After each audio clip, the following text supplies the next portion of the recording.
তব কথামৃতম তপ্তজীবনম কবিভিরীড়িতম কলমশাপহম শ্রবণমঙ্গলম শ্রীমদাততম ভুবি গৃহণন্তি ये ভুরিদা জনাঃ।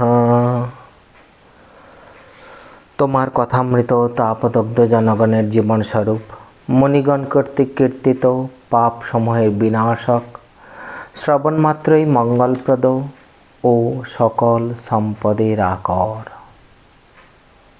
আমরা আগের দিন দেখেছি ঠাকুর বলছেন যে প্রথমে জ্ঞান হবে, তারপরে বিজ্ঞান হবে। বিজ্ঞান কাকে বলে না, বিশেষ রূপে তাকে জানা। কেউ দুধ শুনেছে, কেউ দুধ দেখেছে, কেউ দুধ খেয়েছে।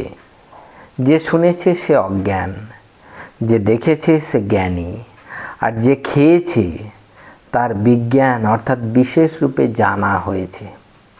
ঈশ্বর দর্শন করে তাঁর সহিত আলাপ করা, যেন তিনি পরমাত্মীয়, এটা হচ্ছে বিজ্ঞান। ঠাকুর বলছেন, তারা বলছেন বিজ্ঞান হলে সংসারেও থাকা যায়।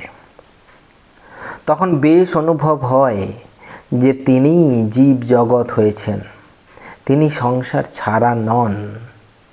ঠাকুর এবার রামচন্দ্রের গল্প বলছেন যে রামচন্দ্রের যখন জ্ঞান লাভের পর সংসারে থাকবার আর ইচ্ছে নেই, উনি থাকতে চাইছেন না, তখন দশরথ বশিষ্ঠকে পাঠিয়ে দিলেন রামের কাছে মন ঘোরাবার জন্য।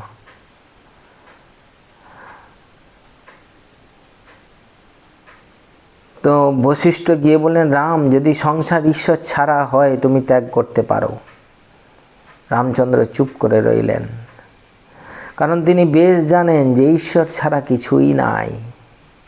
তার আর সংসার ত্যাগ করা হলো না। তারপরে ঠাকুর বলছেন প্রাণকৃষ্ণের প্রতি কথাটা এই, দিব্য চক্ষু চাই, মন শুদ্ধ হলেই এই চক্ষু হয়।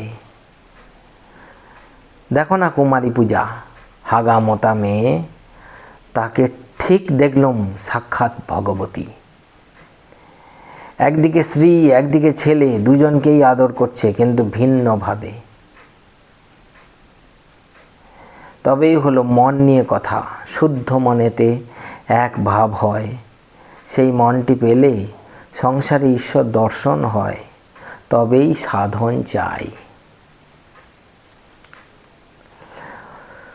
বলছেন এইটি জানা যে স্ত্রীলোক সম্বন্ধে সহজেই আসক্তি হয়। স্ত্রীলোকের পুরুষে আসক্তি, পুরুষের স্ত্রীলোকে আসক্তি, এটা স্বাভাবিক। ঠাকুর বলছেন সেই জন্যেই দুজনেই তাড়াতাড়ি পড়ে যায়। আবার বলছেন যে তবু সংসারে থাকা ভালো, তার সুবিধে আছে। কি না, যখন যেটা দরকার হয় তখন সেটা পাওয়া যায়।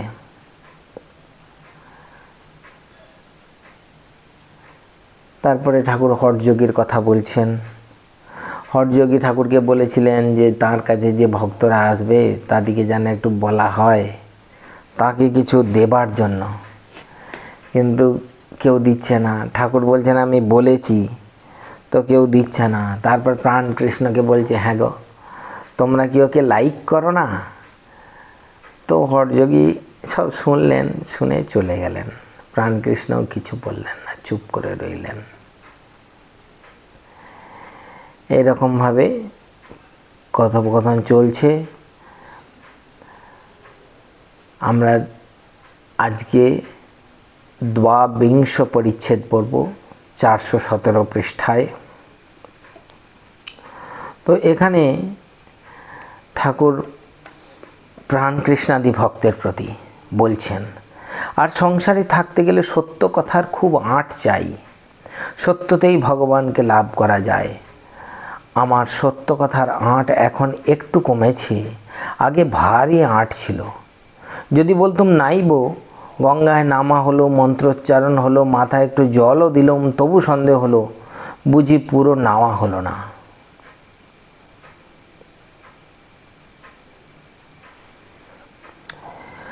ঠাকুর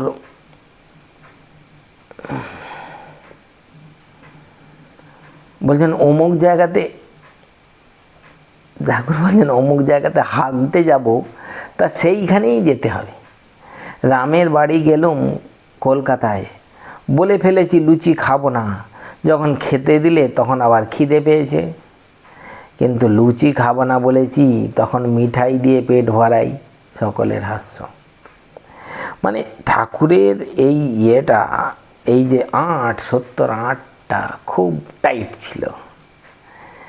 কিন্তু ঠাকুর বুঝতেই পারছেন সংসারী মানুষদের এতটা হবে না, সেজন্য নিজেই বলছেন আমার সত্যি খুব আগে 8 ছিল।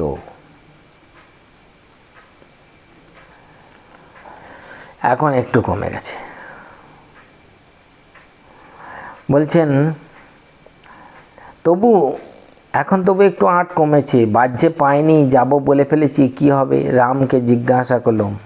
রাম চাটুর্যে ঠাকুরের শ্রী শ্রী রাধাকান্তের সেবক ঠাকুর বাড়ির। বলছেন রামকে জিজ্ঞাসা করলাম, রাম বললে গিয়ে কাজ নাই। তখন বিচার করলুম, সব তো নারায়ণ, রামও নারায়ণ, ওর কথাটাই বা শুনি কেন? হাতি নারায়ণ বটে, কিন্তু মাহুতও নারায়ণ। মাহুত যে কালে বলে ফেলেছে হাতির কাছে এসো না, সেকালে মাহুতের কথা না শুনি কেন? এই রকম বিচার করে আগেকার চেয়ে একটু 8 কমেছে। পূর্ব কথা, বৈষ্ণব চরণের উপদেশ, নরলীলায় বিশ্বাস করো। ঠাকুর বলে যাচ্ছেন এখন দেখছি এখন আবার একটা অবস্থা বদলাচ্ছে। অনেক দিন হলো বৈষ্ণব চরণ বলেছিল মানুষের ভিতর যখন ঈশ্বর দর্শন হবে তখন পূর্ণ জ্ঞান হবে। এখন দেখছি তিনিই এক এক রূপে বেড়াচ্ছেন, কখনো সাধু রূপে, কখনো ছল রূপে, কখনো বা কোথাও বা খল রূপে। তাই বলি সাধুরূপ নারায়ণ, ছল রূপ নারায়ণ, খল রূপ নারায়ণ, লুচ্চা রূপ নারায়ণ। আর বলছেন এখন ভাবনা হয় সবাইকে খাওয়ানো কেমন করে হয়, সবাইকে খাওয়াতে ইচ্ছা করে, তাই একজনকে এখানে রেখে খাওয়াই। প্রাণকৃষ্ণ মাস্টারের প্রতি ঠাকুরের কথাটা শেষ হলো। এখন প্রাণকৃষ্ণ মাস্টারকে বলছেন, আচ্ছা মাস্টারের ব্যাপারে বলছেন, আচ্ছা লোক ঠাকুরের প্রতি যে মহাশয় নৌকো থেকে নেমে তবে ছাড়লেন। ঠাকুর হাসিতে হাসিতে বলছেন কি হয়েছিল? প্রাণকৃষ্ণ বলছেন নৌকায় উঠেছিলেন, একটু ঢেউ দেখে বলেন নামিয়ে দাও। আবার মাস্টারকে প্রাণকৃষ্ণ জিজ্ঞেস করছেন কিসে করে এলেন? মাস্টারমশাই বলছেন হেঁটে। ঠাকুর হাসিতে লাগিলেন।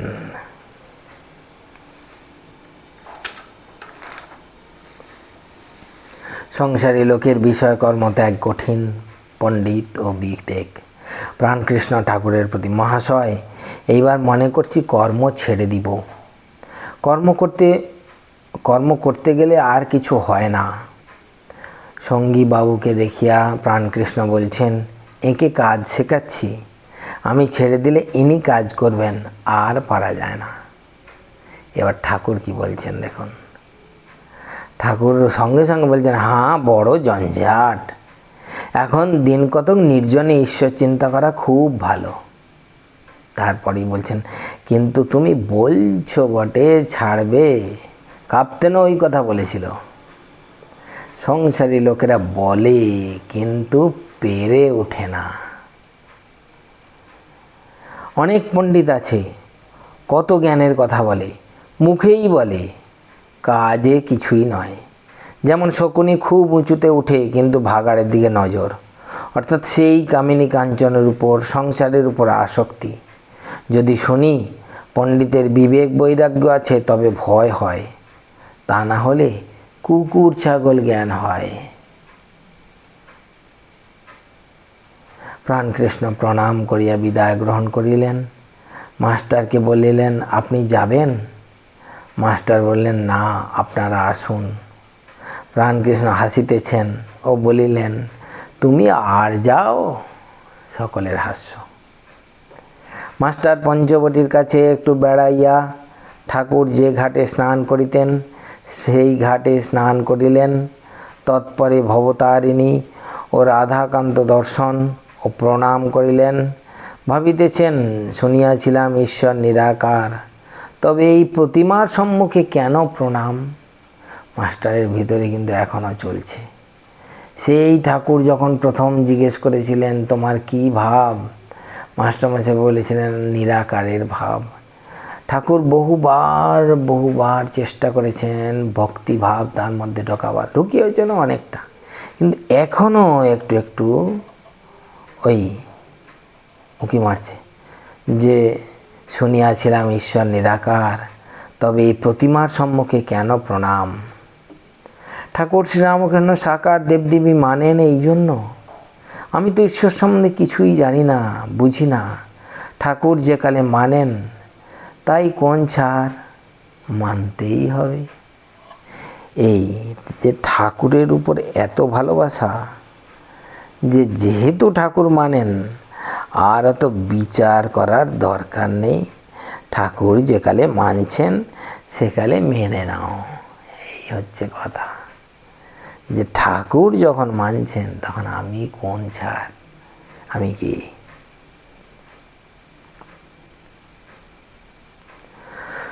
মাস্টার ভবতারিণীকে দর্শন করিতেছেন, দেখিলেন বাম হস্তদ্বয় নরমুণ্ড ও অসি।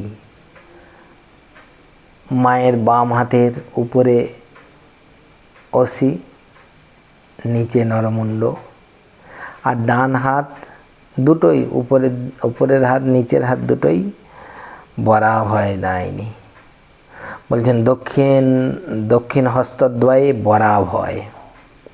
একদিকে ভয়ঙ্করা আর একদিকে মা ভক্তবৎসলা, দুইটি ভাবের সমাবেশ।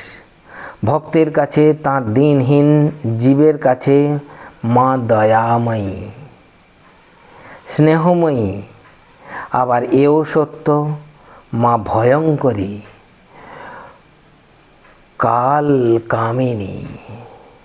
একাধারে কেন দুই ভাব, সেটা মাই জানেন। ঠাকুরের এই ব্যাখ্যা মাস্টার স্মরণ করিতেছেন আর ভাবিতেছেন, শুনেছি কেশব সেন ঠাকুরের কাছে কালী মানিয়াছেন। এই কি মৃন্ময় আধারে চিন্ময়ী দেবী?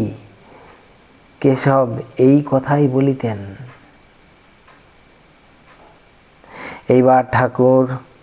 এইবার তিনি ঠাকুর শ্রীরামকৃষ্ণের কাছে আসিয়া বসিলেন। স্নান করিয়াছেন দেখিয়া ঠাকুর তাহাকে ফল মূলাদি প্রসাদ খাইতে দিলেন। তিনি গোল বারান্দায় বসিয়া প্রসাদ পাইলেন। পান করিবার জলের ঘটি বারান্দাতে রইল। ঠাকুরের কাছে তাড়াতাড়ি আসিয়া ঘরের মধ্যে বসিতে যাইতেছেন। ঠাকুর বলিলেন, ঘটি আনলে না? এমন ধরেছেন। মাস্টার, আজ্ঞা, আনছি। ঠাকুর তখন বলছেন, বাহ। মাস্টার অপ্রস্তুত। বারান্দায় গিয়া ঘটি ঘরের মধ্যে রাখিলেন। মাস্টারের বাড়ি কলিকাতায়, তিনি গৃহে অশান্তি হওয়াতে শ্যামপুকুরের বাড়ি ভাড়া করিয়া আছেন। সেই বাড়ির কাছেই কর্মস্থল। তাহার ভদ্রাসন বাটিতে তাহার পিতা ও ভাইরা থাকেন। ঠাকুরের ইচ্ছা তিনি নিজ বাটিতে গিয়া থাকেন, কেননা একান্নভুক্ত পরিবারের মধ্যে ঈশ্বর চিন্তা করবার অনেক সুবিধা। কিন্তু ঠাকুর মাঝে মাঝে যদিও ঐরূপ বলিতেন, তাহার দুর্দৈবক্রমে তিনি বাটিতে ফিরিয়া যান নাই। আজ ঠাকুর সেই বাড়ির কথা আবার তুলিলেন। ঠাকুর বলছেন, কেমন, এইবার তুমি বাড়ি যাবে? মাস্টারমশাই বলছেন, আমার সেখানে ঢুকতে কোনো মতে মন ওঠে না। ঠাকুর বলছেন, কেন? তোমার বাপ বাড়ি ভেঙে চুরে নতুন করেছে। মাস্টারমশাই বলছেন, বাড়িতে আমি অনেক কষ্ট পেয়েছি, আমার যেতে কোনো মতে মন হয় না। ঠাকুর বলছেন কাকে তোমার ভয়? মাস্টারমশাই বলছেন সব্বাইকে। তখন ঠাকুর গম্ভীরভাবে বলছেন সে তোমার যেমন নৌকোতে উঠতে ভয়, তাহলে তুমি ভীতু। তোমার তো সব্বাইকে ভয় মানে কি? কোনো নির্দিষ্ট কিছু নাই, সব কিছুতেই ভয় ভয়। ঠাকুরদের ভোগ হইয়া গেল, আরতি হইতেছে ও কাঁসর ঘণ্টা বাজিতেছে। কালীবাড়ি আনন্দে পরিপূর্ণ। আরতির শব্দ শুনিয়া কাঙাল সাধু ফকির সকলেও অতিথিশালায় ছুটিয়া আসিতেছেন। কারো হাতে শালপাতা, কারো হাতে বা তৈজসপত্র, থালা, ঘটি, সকলে প্রসাদ পাইলেন। আজ মাস্টারও ভবতারিণীর প্রসাদ পাইলেন। আমরা এরকম বলছি বটে, কিন্তু মাস্টারমশাই কত ভাগ্যবান, কত ভাগ্যবান। এখানে ঠাকুরের এই সব কথা তিনি লিখে গিয়েছিলেন বলে আজকে আমরা পড়ছি। ঠাকুর তাকে কতটাই না ভালোবাসেন, কতটাই না ভালোবাসেন। আজ এই পর্যন্ত। ওম নিরঞ্জনং নিত্যমনন্তরূপং ভক্তানুকম্পাধৃত বিগ্রহং বৈ ঈশাবতারং পরমেশমিড্যং তং রামকৃষ্ণং শিরসা নমামঃ। ওম শান্তি শান্তি শান্তি। হরি ওম তৎসৎ। শ্রীরামকৃষ্ণার্পণমস্তু।